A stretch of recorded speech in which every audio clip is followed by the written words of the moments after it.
I don't have many hobbies. The one thing that I genuinely enjoy is working out at the gym. I come to this gym just about every day, and I really, really enjoy it, but it wasn't always like that.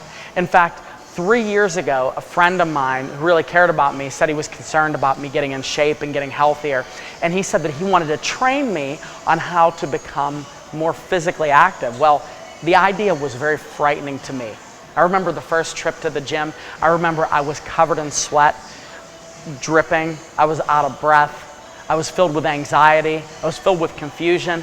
And that was before I even left the car. Eventually, I went into the gym and I started to learn different exercises. Now, this is what happened when I started exercising. I didn't quite understand how to do everything. In fact, I didn't know all the different variations and what all the machines did and how to set a running schedule. I didn't know anything about that stuff. But after about 6 or 7 months, working out became very routine, and I started to enjoy it.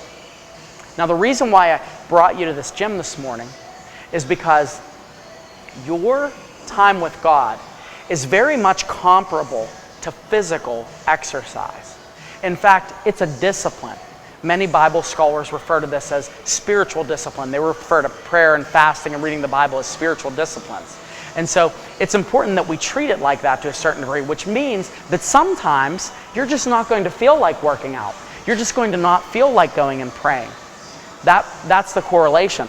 Paul makes a stronger correlation here in 1 Timothy chapter 4, verse 8. He says, "For while bodily training is of some value, godliness is of value in every way, as it holds the promise for the present life, but also the promise for the life to come."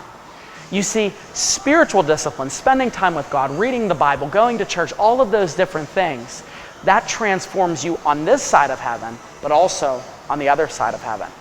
So what I want to encourage you is, don't judge your prayer time by your emotions. Don't judge it by how you feel.